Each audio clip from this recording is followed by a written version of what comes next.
All right, prep time is over. I think we can start the round. A quick roll call before we begin. Are both my judges here?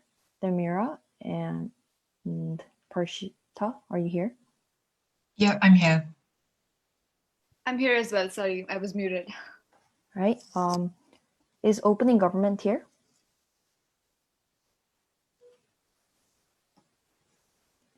Brown, KX, are you here?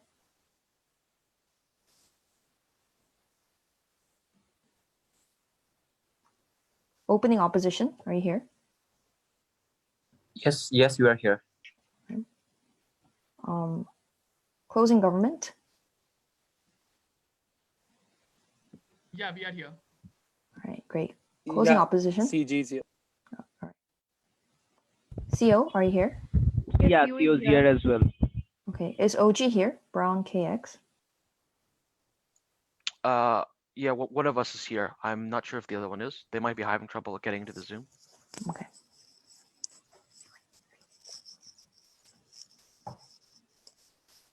Just a heads up, I had to sign in into like a separate-ish account in order to actually get in, so that might be an issue.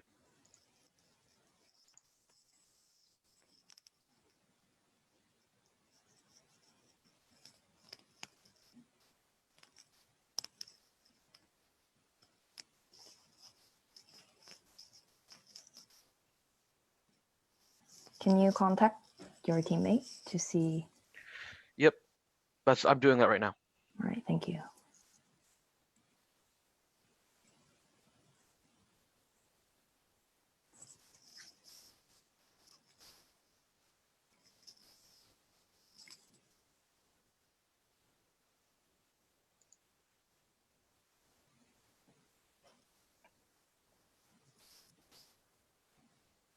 Okay, he's in the Zoom now.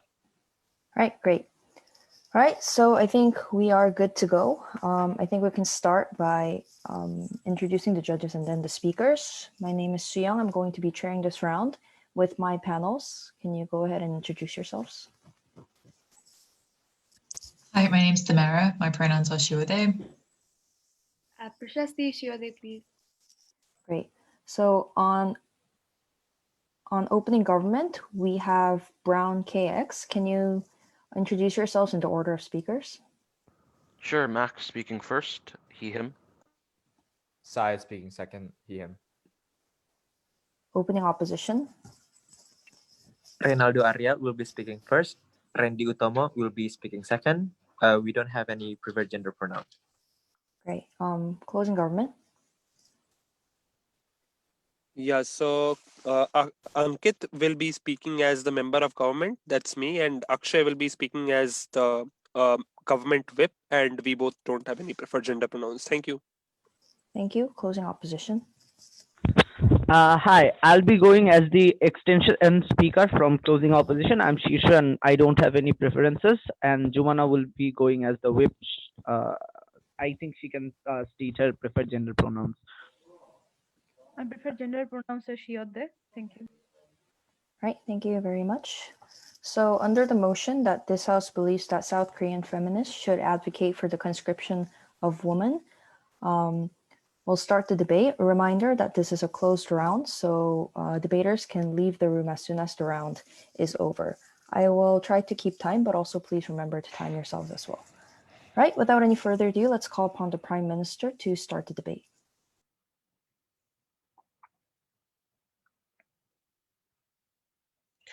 Thank you, honorable panel.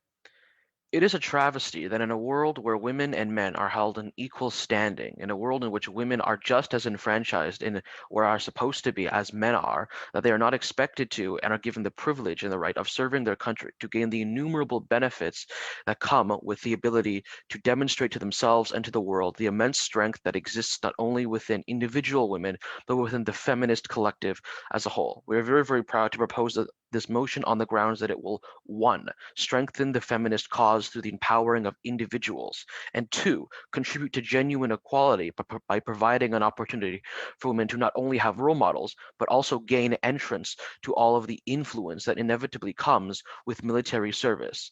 number of arguments to that extent. In terms of the model, we think it's fairly straightforward. South Korea already has a very extensive and well-known sense of conscription and of the requirements. Same rules for deferrals and for otherwise being placed into various units. Nothing really special there. Okay, let's get into the individual arguments with which we're Points. going to use to advance and prove our case.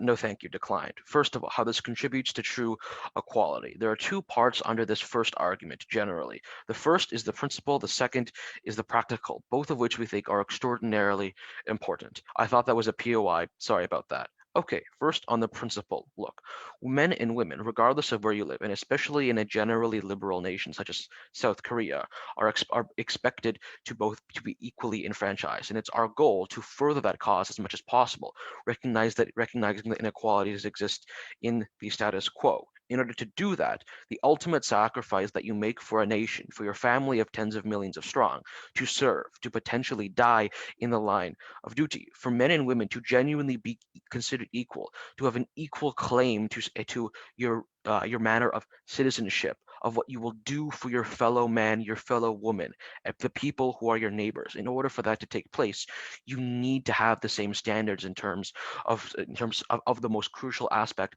of any sort of citizenship, which is defending the very values that you were raised up in.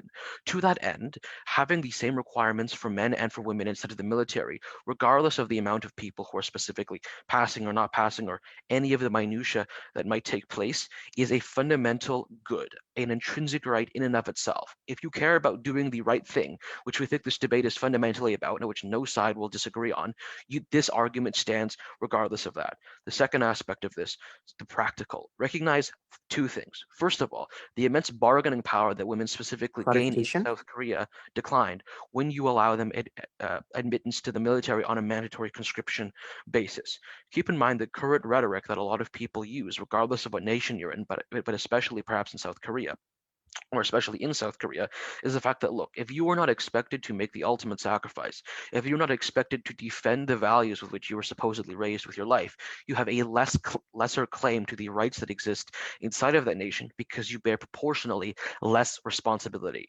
Keep in mind that this is the narrative and the rhetoric that is continually used, even on a subconscious level, not even sometimes within public discourse, to downplay the power of women, to say that, look, you really ought not deserve the equal treatment, your voices ought not be considered in an equal light because of the severity, the severity of the burden that men bear in proportion to women. You get rid of this fundamentally, and you kill that narrative fundamentally.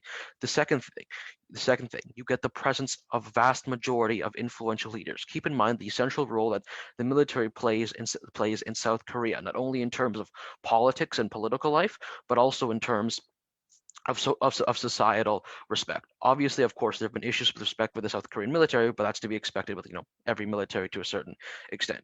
Still notable that the influence that, for example, generals, senior military commanders, etc., serve, and the images that they portray, when you give women an opportunity to fill that, you give them that ability to actually demonstrate to the world the true quality, the true nature of their ability to serve on an equal status, specifically as men. There's also the impact of role models. When you as a woman see an individual who is breaking all of these traditional stereotypes, who is going against what the generation of reluctant boomers before you has presumably wanted, it's also extraordinarily empowering, especially when it's an institution as well established such as the military.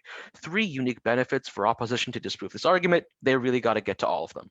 Okay, let's go into the second argument, specifically about the unique problems South Korean women face. It's no secret how commercialized beauty standards are within South Korea.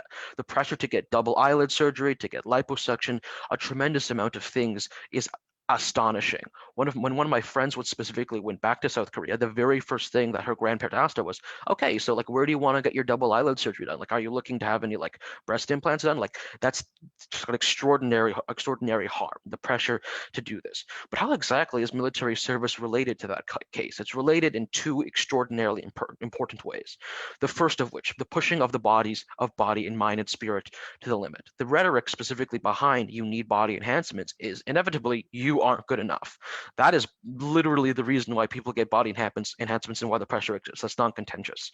What the military uniquely provides you is an environment in which you are continually demanded to give your 100% best in the way that no other profession does, because you are going to be entrusted potentially in the future with the lives of the people sitting next to you.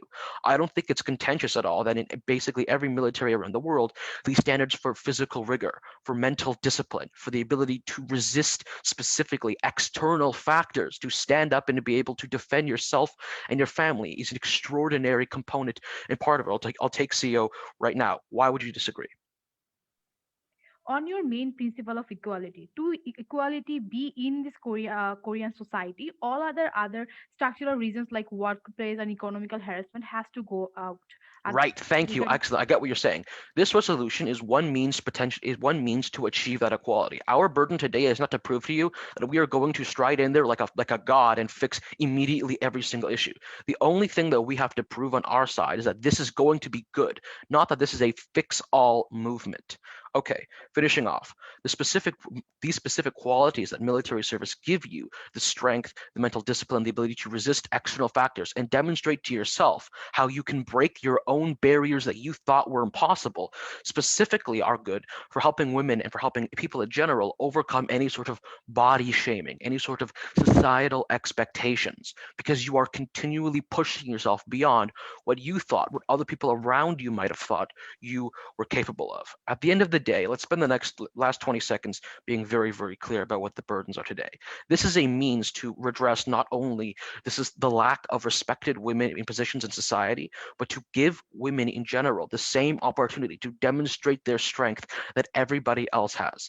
The only condition on which you object to this statement is that you, by some reason, believe that if women are put into the military, they will not perform in at least similar roles as men to anywhere near the amount of quality.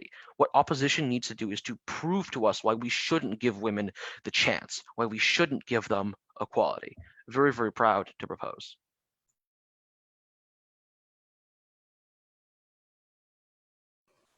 Thank you, Speaker, for that speech. Let's invite Leader of Opposition. Hi, am I audible? Yep, you are. All right, so if there's any POI, just type it on the chat. All right.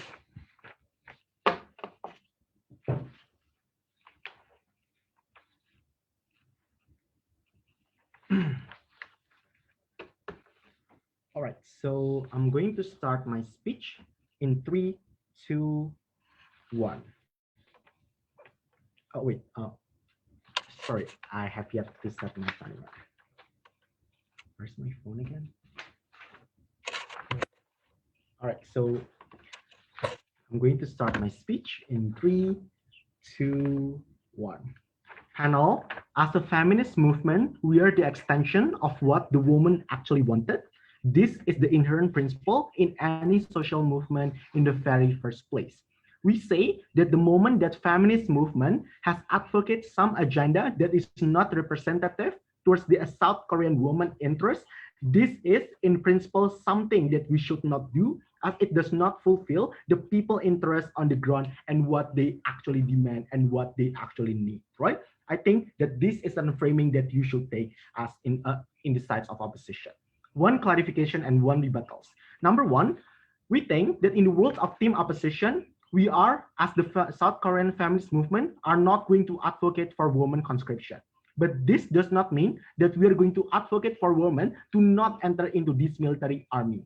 If the women do actually possess the conscience and actually have the willingness to actually partake in this military army, then they possess, and we are going to allow them exactly because this is their own consent, right? We're not going to restrict them.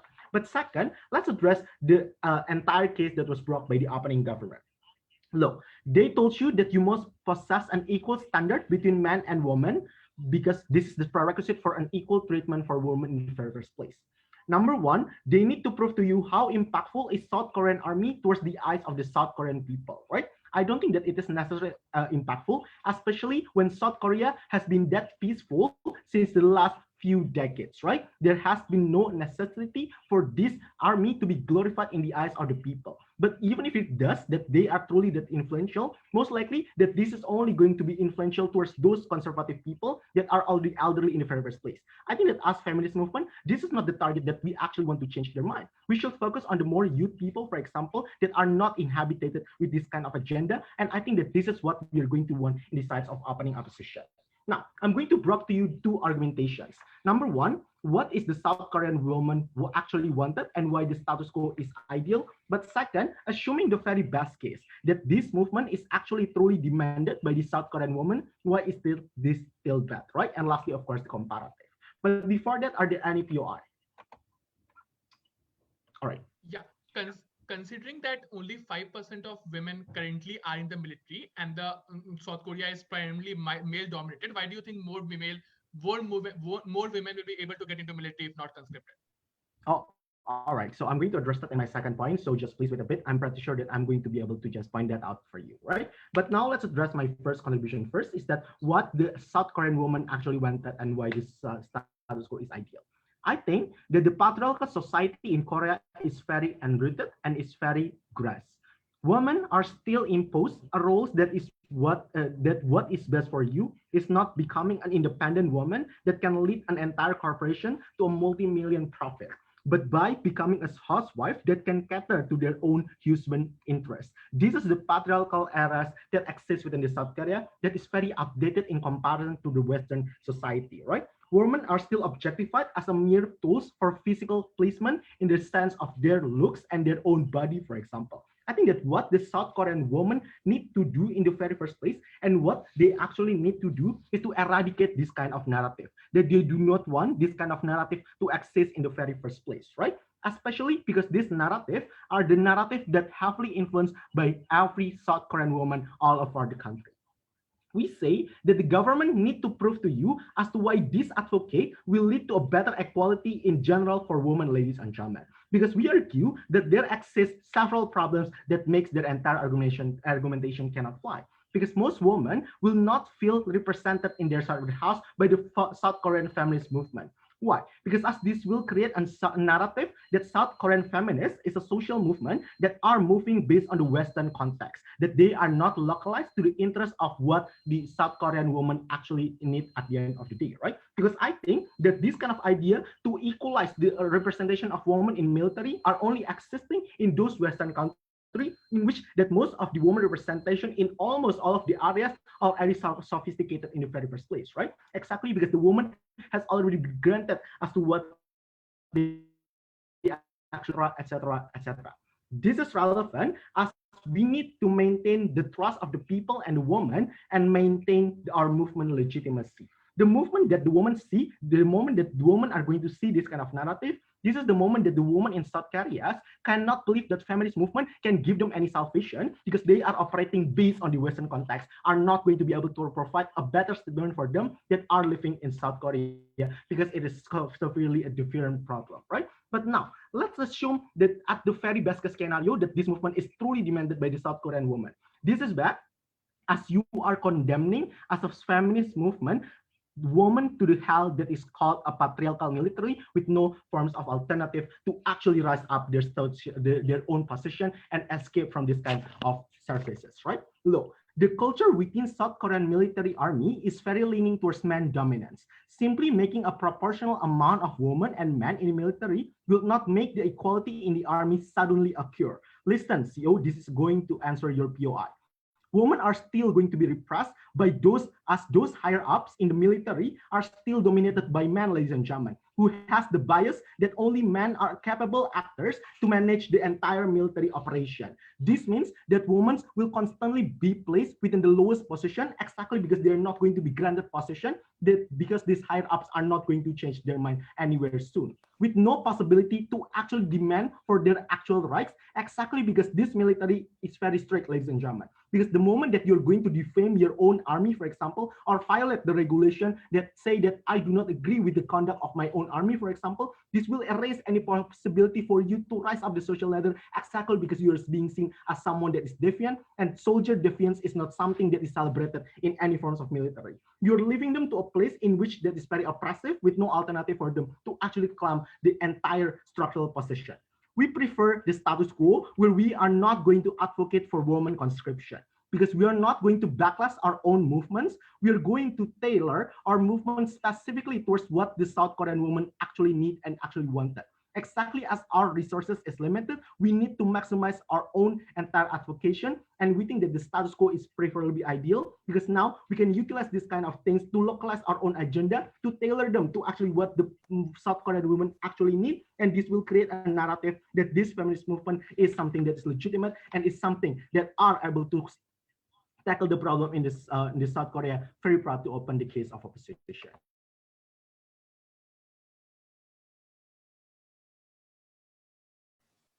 Thank you, Speaker, for that speech. Let's invite Deputy Prime Minister.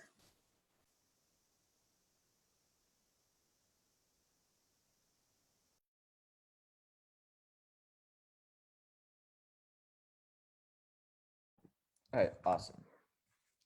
Okay, is everybody ready? Cool. What is the most important thing in this round? I think that we should look at the most durable impacts and the most durable effects of our actions in this motion. And I think the best way that we achieve that is through the gov sides and its positions, because we are talking about bolstering and helping an entire movement, indefinitely. And I think overall, you get a lot more benefits towards helping the feminist movement than a lot of the short-term considerations that team opposition brings up in their last speech. I think the comparative is very simple.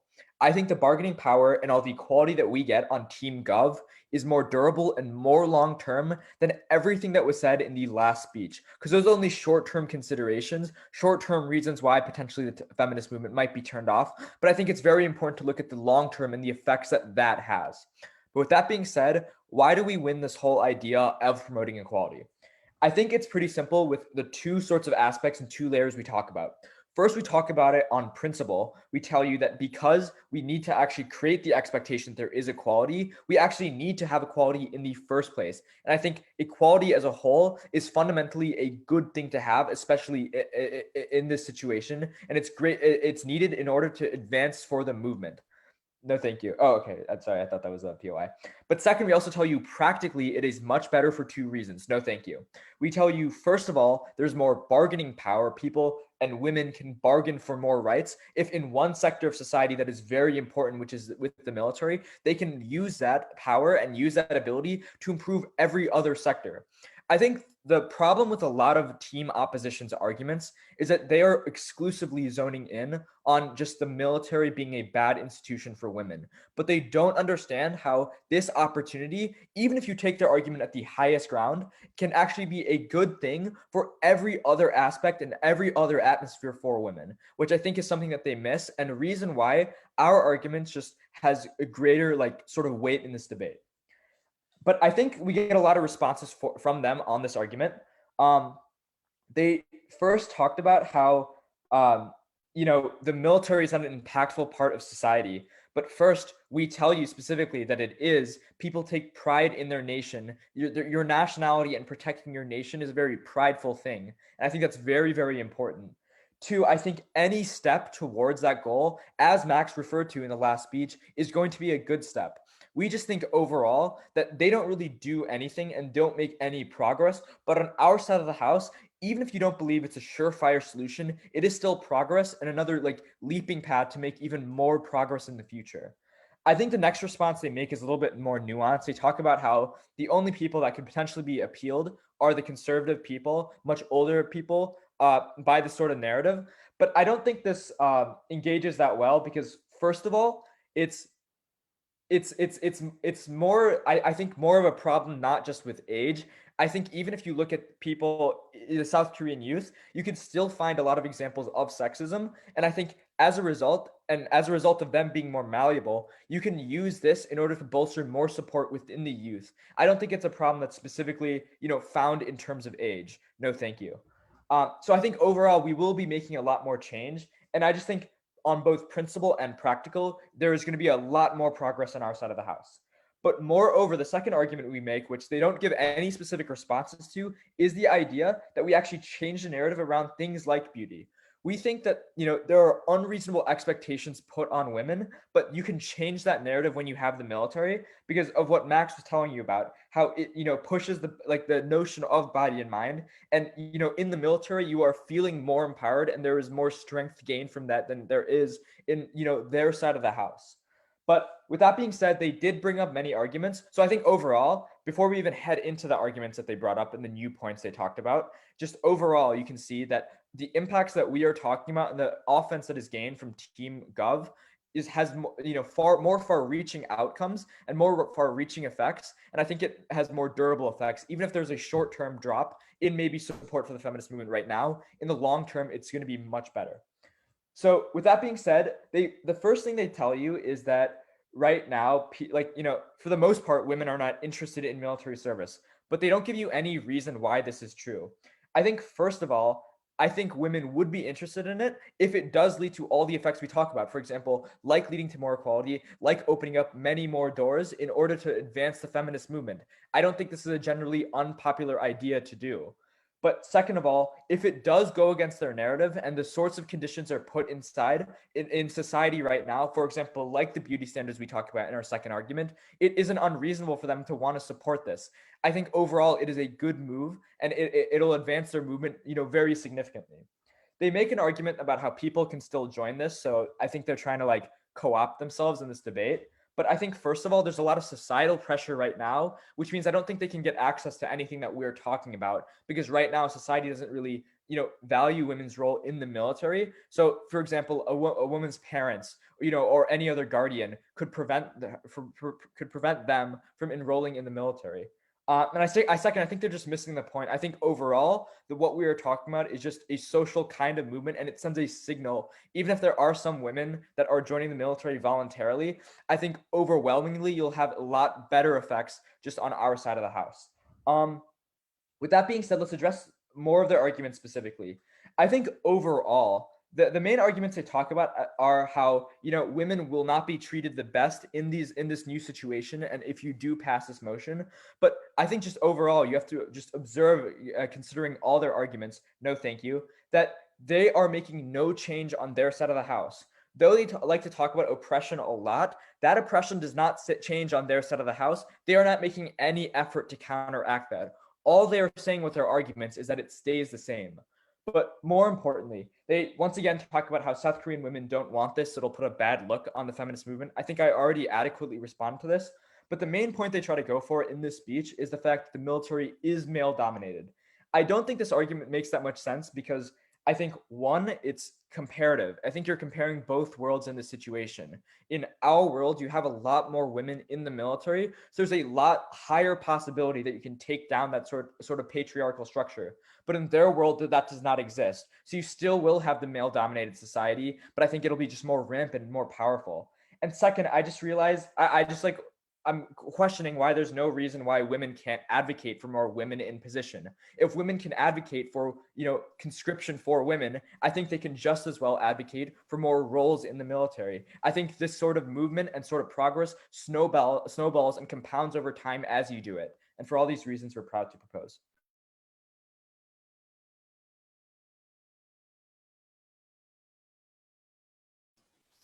Thank you, speaker, for that speech. Let's invite Diallo.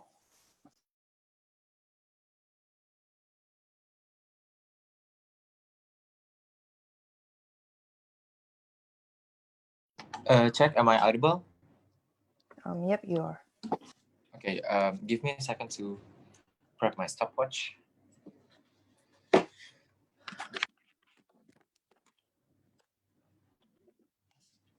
For the PI preference, please just write it in the chat box because I'm going to be standby on my chat box, okay? So I'm going to start my speech in 3, 2, 1. Mr. and Madam panels, the context that you need to understand is that when women in South Korea has never been secure, feel secure because of the overall patriarchal culture, that oppress women in their working places, when women in South Korea constantly feel insecure about the unrealistic beauty standard that is imposed to them, when there hasn't been progressive policy that protect women, not that rape cases in South Korea is still relatively high, why then the South Korea feminist movement should add more agenda to push for women conscription in the military on their movement, ladies and gentlemen. What you need to understand is that feminist movement does not necessarily an entity that have a large amount of political capital or political support. That is to say, this is the very reason why we need to effectively utilize the political capital that we have to pursue our agenda very efficiently. We are not finished to push for women's protection policy. We are not finished to empower women to be confident, for example, upon their own appearance, ladies and gentlemen, right? We are not finished to empower women not to be insecure to South Korean unrealistic beauty standard. So when you add more agenda under government of the house, what can happen are twofold. Number one, your movement is going to be scattered. Ended up, you are going to lose support and legitimacy because you are going to be seen as unstructured movement and scattered movement at the end of the day. Number two, you are not going to have centralization of capital, ladies and gentlemen, because you need to fight to a lot of agenda with a very limited political capital that you have, especially when we are talking about South Korea, where the context is very patriarchal in the very first place, right? Beauty standard, women's protection, and now military conscription. We do not necessarily think that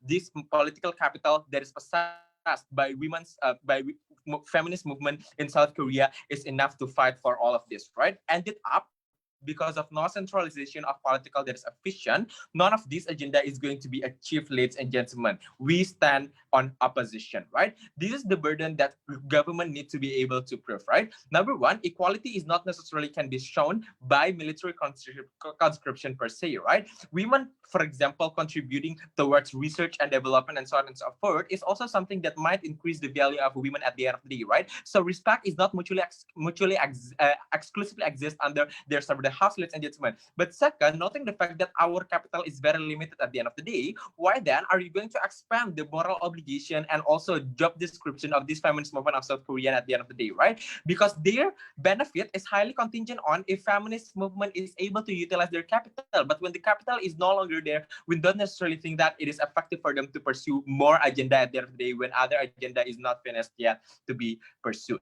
Two things I'm going to talk about in my extension speech. Number one, let's talk about the interests of feminist movement. Number two, I'm going to talk about the advocating for women conscription is actually a selfish decision to make to begin with, right? So moving on to the first point of substantive, right?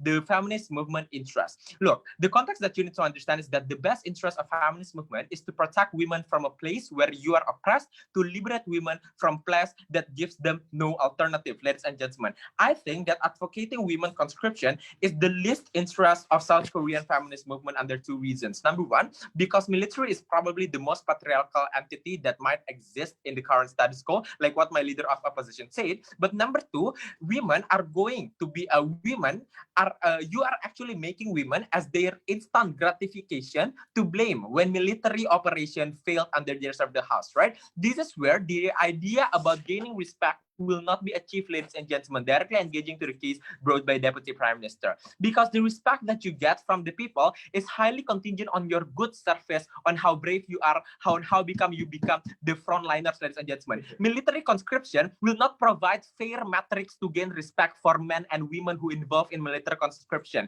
Because in military, you are going to be valued if you're strong, you are going to be valued if you're brave, you are going to be valued more if you become the frontliners of the movement, ladies and gentlemen. The problem is that women, let's just consider realistically, are physically weaker. They are not as muscular as men, for example, for genetic reason that we cannot deny, or even they will be less likely to be the frontliners, ladies and gentlemen, because the trust that is given by the chief commander, for example, is not that much, right? So they will be less likely to become the frontliners in the military, ladies and gentlemen, right? This is the reason why the respect will not go to women at the end of the day. Thus, when they, in the best case scenario, win, ladies and gentlemen, the credit goes to male soldiers. They will glorify how male frontliners, for example, have protected our country. Thus, even in the best case scenario, our military triumph, the credit goes to male troops only, because in patriarchal culture, for example, the glorification of male, for example, is relatively very high, ladies and gentlemen, right? But when it fails, I think that there will be a discussion how involving women in military conscription is not effective at the end of the day. They will gratify on blaming women. Ladies and gentlemen, in any scenarios, women have never become the beneficiaries under government side of the house, right? No, thank you. Number two, let's talk about how advocating for women conscription is a selfish decision to make. But before that, yes, any POI. One? Yeah. So if we look at the United States, where their military was generally patriarchal, why is it that after they have integrated their army and have more women in it, that we do see women power? Sorry, I think. Yeah. Okay. So I think that about that, I don't necessarily think that, again, equality and the quality of women should be valued on the military conscription. I think no exclusive explanation why it is likely to happen, right? So I don't necessarily why the POI is actually valuable. So moving on to the second point of contribution, right? How advocating for women conscription is actually a selfish decision to make to begin with, right? Look, fight to conscript women, it's very unique. It's different with fight to push policy that protect women. Because protection towards women, everyone wants this particular movement. Everyone wants to feel secure from sexual assault, for example. This is a universal point, ladies and gentlemen, that everyone can agree upon. But military conscription is not a universal interest that everyone wants or women wants, because not everyone have the bravery, not everyone wants to involve in violence, or even not everyone has the mental capacity to witness the horror of wars, ladies and gentlemen, right? The moment when you advocate women conscription, at the result that all women will be military conscripted, ladies and gentlemen, you are going to disenfranchise these women at the end of the day, ladies and gentlemen. What is going to be the result of this, right? These women, for example, who feel insecure to engage in the military services, for example, or even these people who do not have mental capacity to witness the direct horrors of wars, ladies and gentlemen, they are no longer to feel like feminist movement is the community that can protect their interests at the end of the day, right? Your point assumed that all women are brave enough or mentally ready enough to witness the horror of wars, but not all, ladies and gentlemen. This is the reason why it is actually a selfish decision if you advocate for a reason that is not universal. We're very proud to stand on opposition.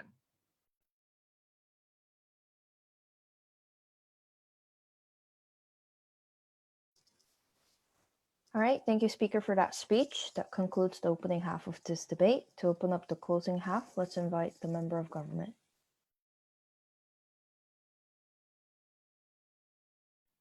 Yeah, am I clearly audible? Yes, you are. Okay, just a minute. I'll grab my stopwatch and I'll start then.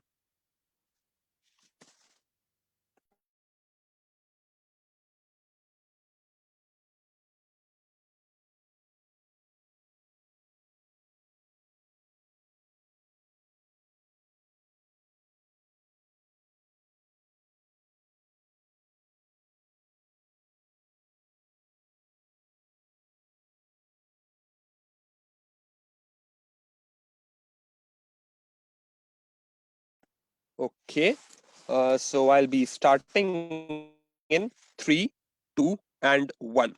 Panel, two things I'm going to do in my speech. First, I'll prove in a more principally relevant manner in which the OG could not actually explain that how it is principally validating, and and then I'll move on to how it is practically even more beneficial. In a more effective rebuttal to the opening opposition, right? So first, the opening opposition tells that the women should not go in the military because women are less there, basing the principle on this very point that the opening opposition tried to say. See, we all know that the females in the military are less in the South Korea, and they are like 71% of female soldiers are aware that the superior men, that the men who are superior to them actually prefer male subordinates to them, and they are often exploited in the military, right? So like selectors in the army are also male people, since it is a very patriarchally dominated area. So basically they are also disenfranchised over there, right? So basically they are exploited, they are disenfranchised from entering. So the entry barrier is also high. Plus, even if they enter,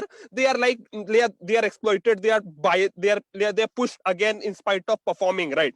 So like those women who have actually broken the barriers, broken the shackles, went through the patriarchy, like in fact penetrated the patriarchy into the like they are mostly going to be bearers of the feminist movement, right? And they are going to be the leaders who are going to take the feminist movement forward in the South Korea in the long term, right? So basically, the feminist advocates, the feminist leaders who we are talking about in this debate, whether they should advocate this or not, it's their moral obligation that these people, these women who have actually went forward and rallied against the patriarchy which is currently existing, it's a moral obligation to go ahead and actually back them by the other females, like, so basically to actually balance the ratio in the army, which is currently disenfranchising even the females from even entering there. And in spite of them entering, they're exploited there. In spite of performing, they're not giving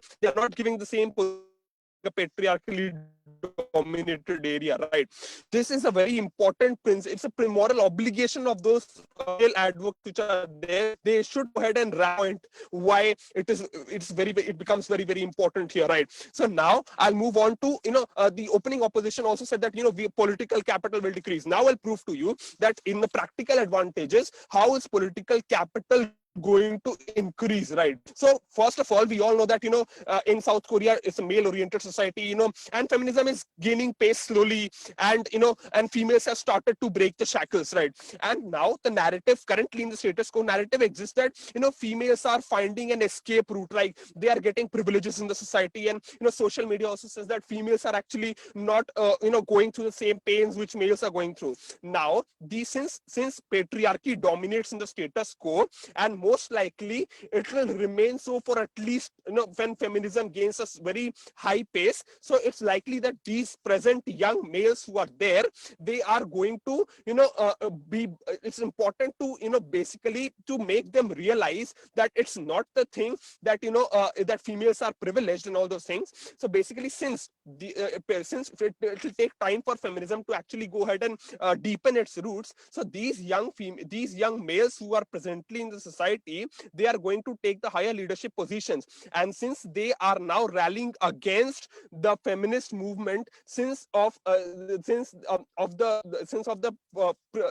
perception that females are getting privileges in the society, so it becomes all the more relevant here to go ahead and actually tell the people that okay, we are like the females are not afraid, and the females are more than willing to actually enter the army, and the male selectors who are actually not able to select them, and they are being disenfranchised first of all. And then since they are going to take the leadership positions the next 5 years, so it becomes all the more important to actually make them realize that these are the females who are going to who are actually not less than or not as equal as the male counterparts, and as equal as to the male counterparts, right? So here we tell you that why convincing these males, these particular young males, is all the more very, very important to for let's consider we divide these young males into two parts, the moderates and the extremes, right? So the extremely patriarchal mindset people will remain patriarchally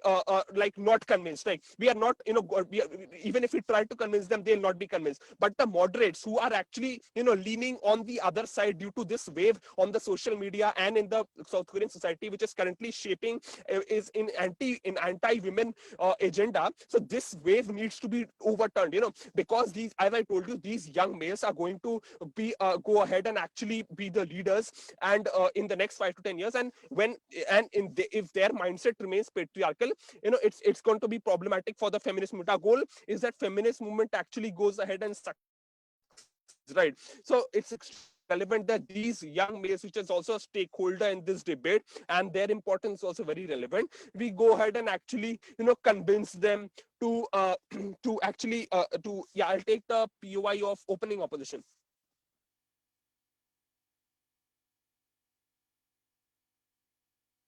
Hello. Okay, so since there's no POI, I'll move forward. Yeah.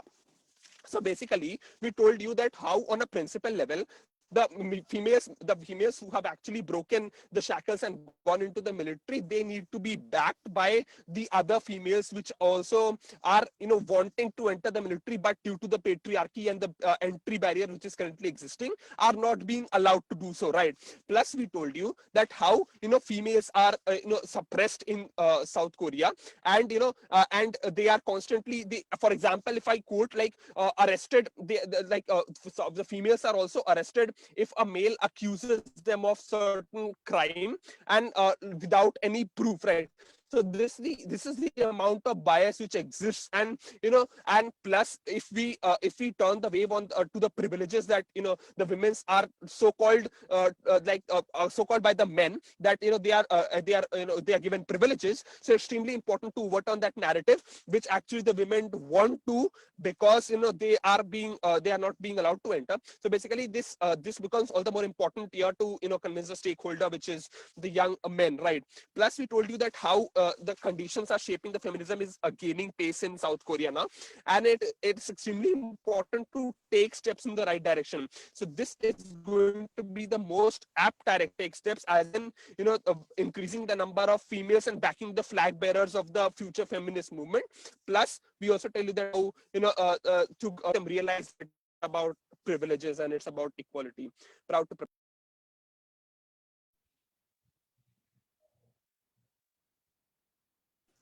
All right, thank you, speaker, for that speech. Let's invite member of opposition. Hello, am I audible? Yes, you are. All right. Then I'll just be starting in 3, 2, 1.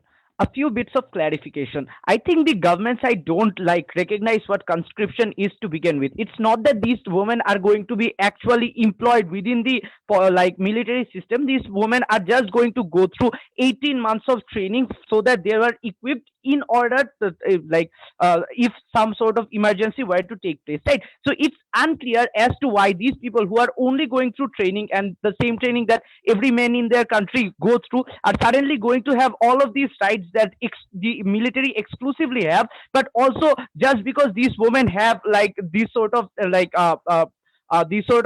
trainings to begin with, why is this necessarily going to lead into these women having more participation in this in the women having more participation in the military to begin with, right? I don't think government side ever mechanized you all of this. Henceforth, the impacts that they talk about that stem from military don't actually occur in their world, right? So firstly, let's just deal with this really weird argument that comes from opening government, and then we'll move on to constructive, right? Opening government tells you that probably we're going to deal with all of these beauty standards that exist in our world because now women will feel they are good enough. It's important to recognize this is not a specifically a phenomenon related to women, but it happens to men too, who almost every single one is forced to go into this inscription. Even after that, men in Korean society are pushed to a beauty standard and said that they need to be tall, they need to be slim, they need to have a toned body and pale skin, even after all of this process. So it's unclear why that does not happen to women in their world, right?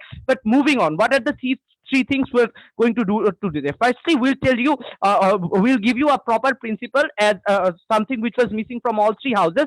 Secondly, we'll show you the specific impacts of the inherent sexism and what it does to the individual, something that we think missed out on. And finally, we'll exclusively contextualize this debate and tell you what the impacts related to South Korea are going to be, right? So firstly, on principle, recognize every principle that has come along is contingent on impact, right? Because OG tells you that you need to have equality and therefore people should participate, but they never deal with the problems of the structural sexism that exists within the military, and therefore the equality coming into being is contingent on that changing to begin with, right? But also the way OO frames their principle is, if this goes on to create best benefits for women and serve the interest of the women to begin with, then it should be done, which is also contingent on impact, and they try to prove that this essentially does not help the majority of the women, right? And I think we've already dealt with CG's case, who assume that conscription automatically means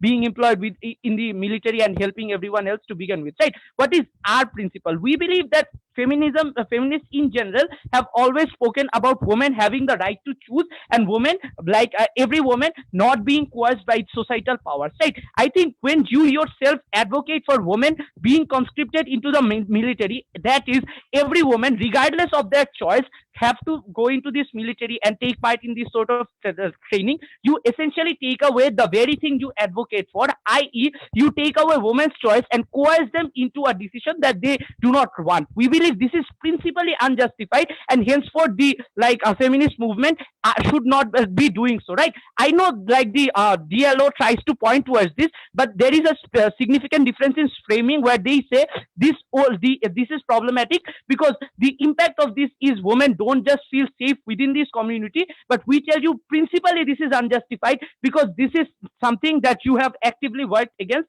and you this is principally unjust for you to go against your principles, right? But secondarily, and this is something which also misses the impact of, right? They talk about inherent sexism, and henceforth women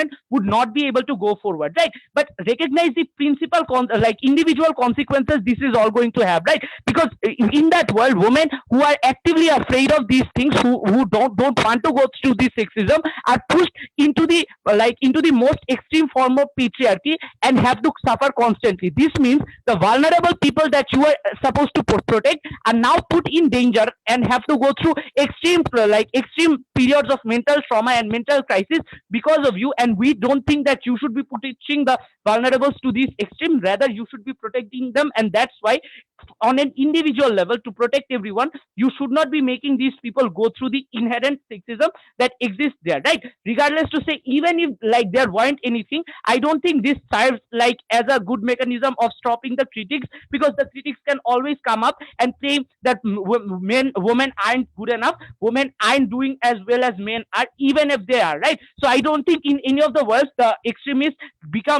suddenly become good and cater towards women. But at least in our world, women aren't forced to go into that extreme form of patriarchy and don't have to suffer, right? But thirdly, contextualizing this debate, I think it's especially important to recognize that this debate happens within South Korea and North Korea, and they have extremely these two sides have extremely antagonistic situations where situations of war can escalate at any scenario, right? Given that is the situation, the moment you advocate for half of the population being conscripted into the army, you specifically heighten these sort of tensions and create a risk of war. This is specifically important because if a war breaks out, the people who are most vulnerable are often going to be women who would suffer the most if a war breaks out. We believe therefore, if this sort of thing happens, you essentially fail to protect the women to begin with, and henceforth you shouldn't be opting into this, right? But secondarily, recognize the popular notion that has been going around. When women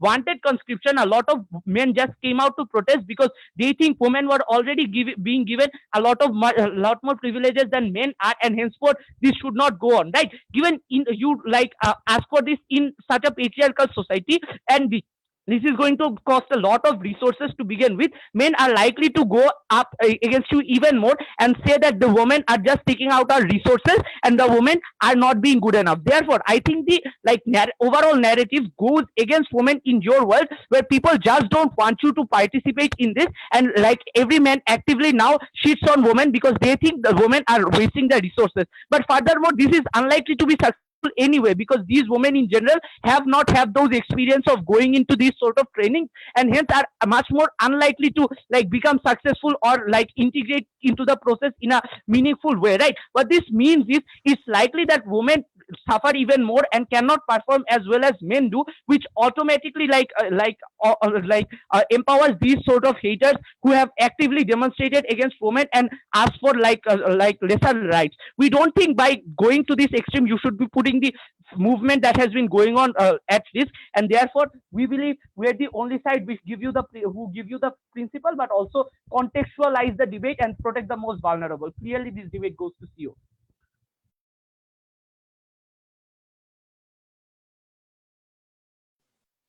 All right, thank you, Speaker, for that speech. Let's invite the government whip.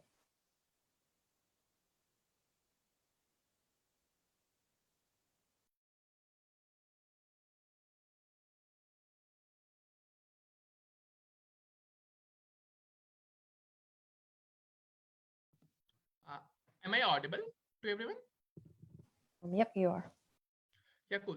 Give me 10 seconds to start the speech.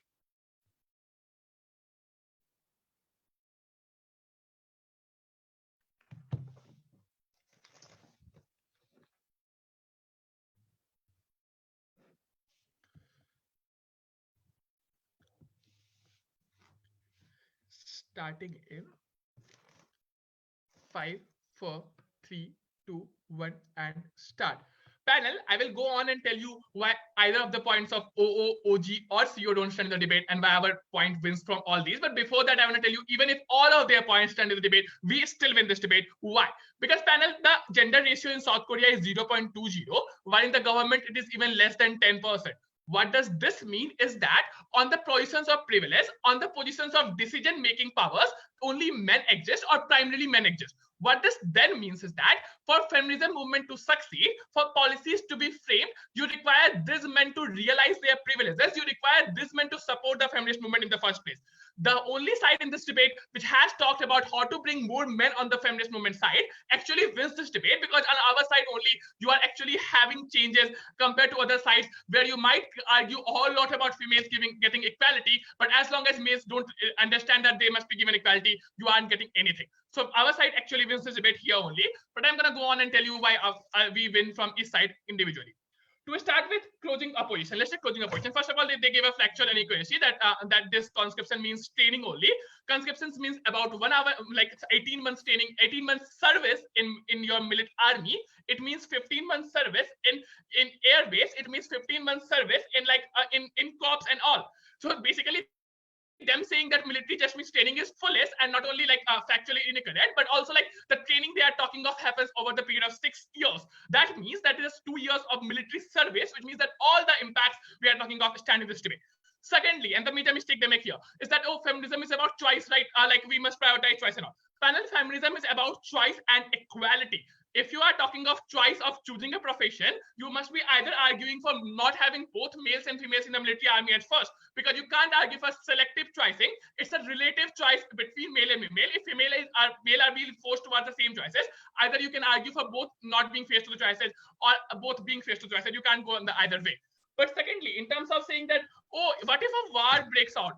Panel, two assumptions here. First of all, if a war breaks out, why would women be harmed more than men? I mean, if both are in army, we believe that we don't believe that women are traditionally weaker than men. So we think that both have equal chances. But secondly, in terms of if women are not in war, we think that they will be even worsely impacted, because panel war includes that you have shortage of goods, you have shortage of services. The services are focused towards the military. You have women which are out of the military, looking after their homes with limited resources, with limited understandings. We believe that they are going to be suffering even more. So the point of a war is useless in this debate.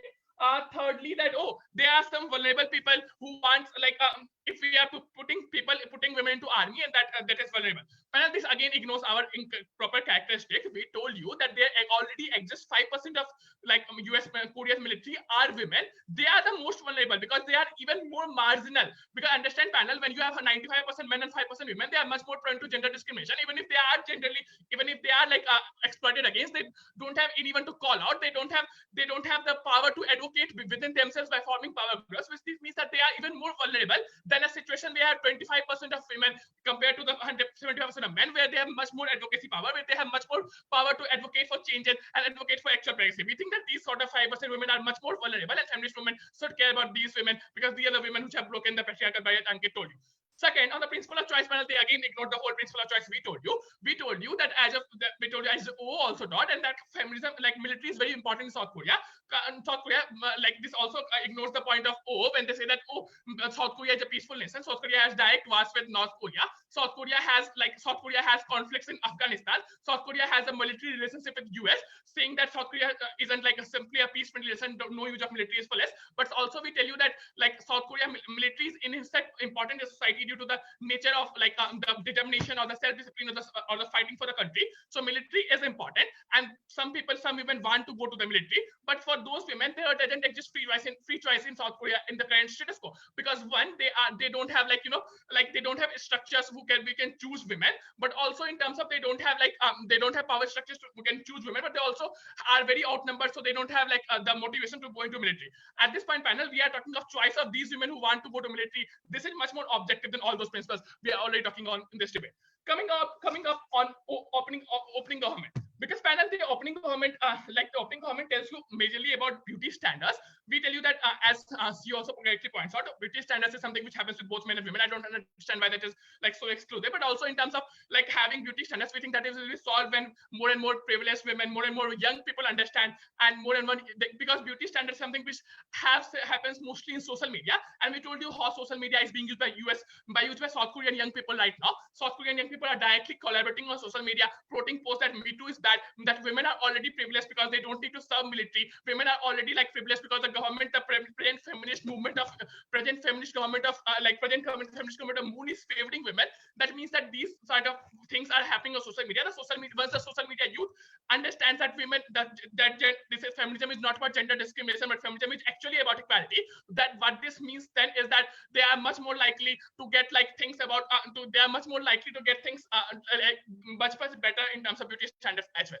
But secondly, in terms of saying that equality is important, we agree that equality is important, but equality is an objective principle considered with subjective principle considered with feminism, and we think that's much more reliant than all the principle of choice to caring for the women who are already there. Those are much more important principles.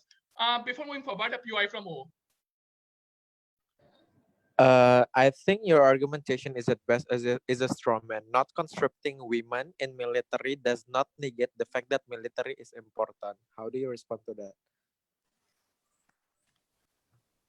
I mean, I don't what you are saying that military is important. We tell you that military is important and we understand that, but we are saying that since women want to go to military, that basically means that we should be honoring their chance of going to military. And we told you that why in South Korea military is important, basically due to conflicts with North Korea, and Afghanistan, and US. But in terms of getting terms to opening opposition's main argument was about this feminism movement and that military thing, which we catered already. But their more important point was about, we need social capital for feminism, and we completely agree with this movement. We tell you why we have more social capital on our side. One, we have more women working.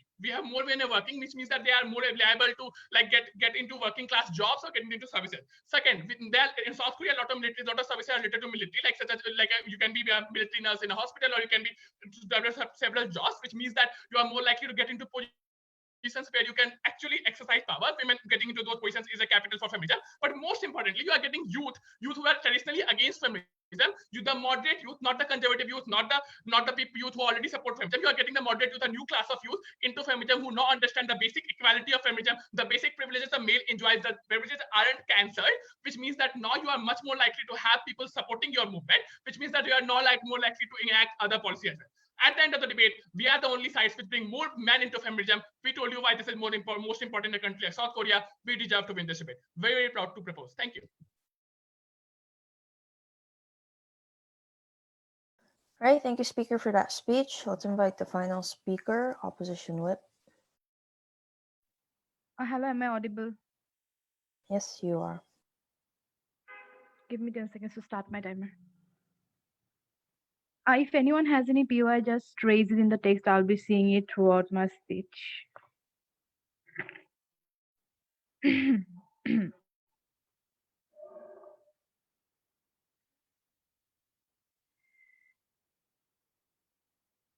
Starting my speech in 3, 2, 1. There are essentially 5 assumptions from sides OG and CG. First 3 assumptions from OG. If the draft is expanded to women, the equality will be achieved. Somehow, second assumption, equal numbers means equality. And third, serving your country is the best thing that can happen to you as a woman in South Korea, which is itself a patriarchal notion to begin with. And the assumption from the side CG is moral obligation of exists in their side of the world, on our side of the world, and more men will come into this movement of South Korea somehow, right? Now let's move on to the CG's cases first. CG comes up and tell you, the moral obligation argument, which is their big chunk of their principal argument, that moral obligation exists to the women who are already in the military to begin with. Moral obligation exists in 3 scenarios.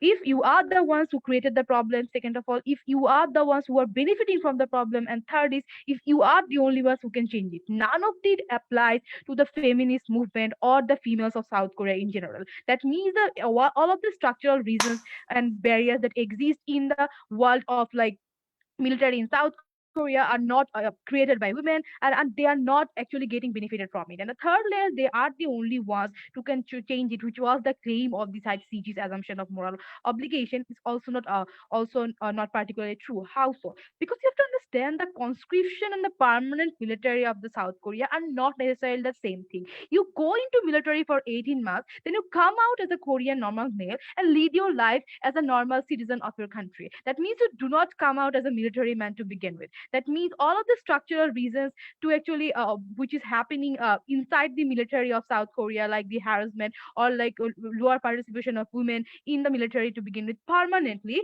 doesn't actually get influenced by the conscription in general. That means who are the permanent members of the Korean military are the ones who hold the power regardless in the both side of the wall. That means the conscription does not actually give you any kind of structural changes to begin with, and that is why you are not the only ones, as the feminists of the South Korea are not the only ones who can change it. So their moral obligation does not actually exist in any layers of the argument, right? The second thing we have gotten from CG, both speakers, is like, this perception of males will suddenly change and more men will come to your narration and movement to begin with. First of all, in a scenario where we have seen in the 2019, when this kind of feminist movement in South Korea broke out, there are equal amount of men, like 10,000 or more men, coming for their justice for men in the particular scenarios where there is a clear discrepancy against women. We see there is a huge chunk of the structural reasons which is not only based on the women go to don't go to military, we have to go to. This is not the only one reason that men are angry against the Korean women or Korean feminists in general. They think they are like now discriminated against all spheres of the life, and that is why only changing or only giving men what they want in terms of military are only going to feed their male ego, but not against going to change the perception of women inside those men's mind, right?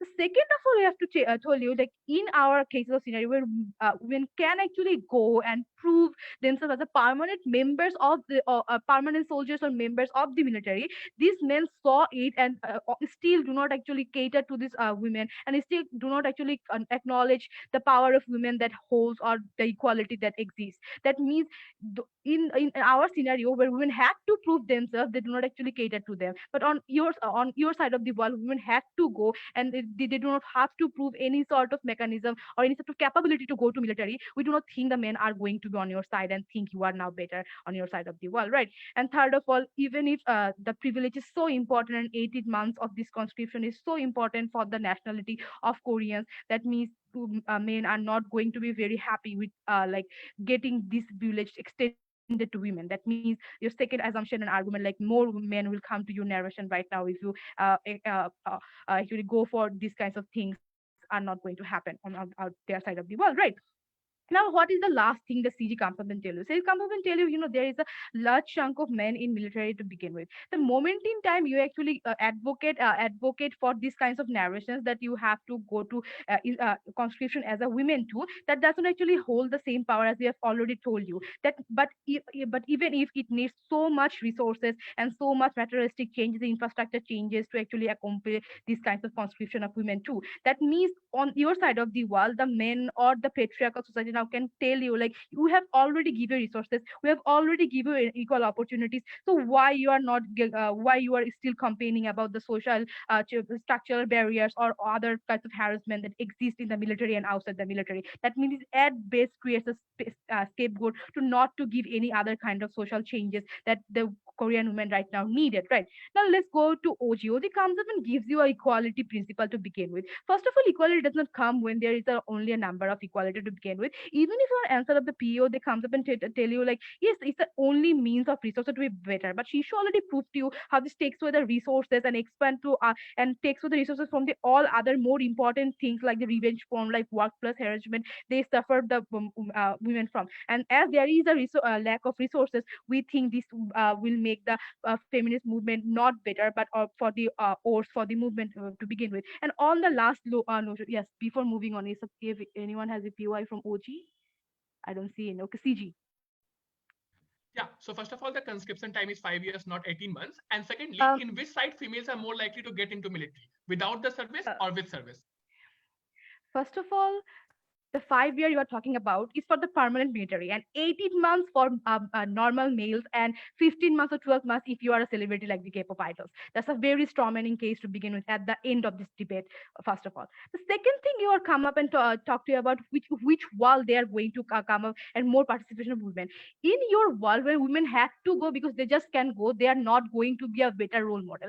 A male child in Korea doesn't see his father or brother going to military and get inspired because they know they just have to go there because their state says so, the constitution says so. But on our side of the world, even if the 5% or 8% women who are going to the military get on there in spite of all the structural barriers, those women are more likely to inspire more women who actually want to and go have permanent careers in the military. Because after 18 months of conscription, all the males from the Korean society comes back to the society and engage in their own services, not anything related to military. And it's 18 months, and I've been saying it for the third time, right?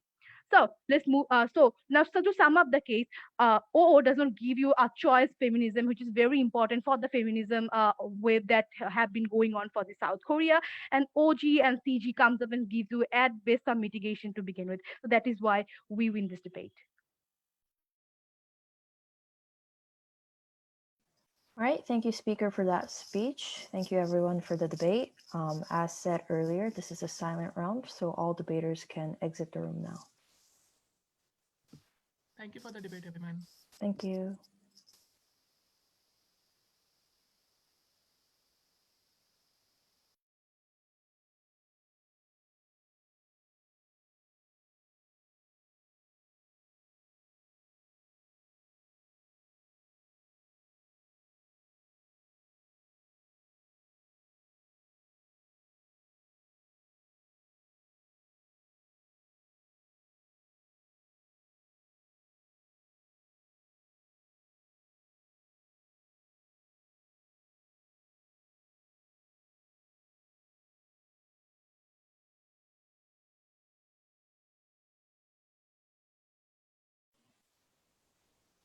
Speaker, can you exit the room?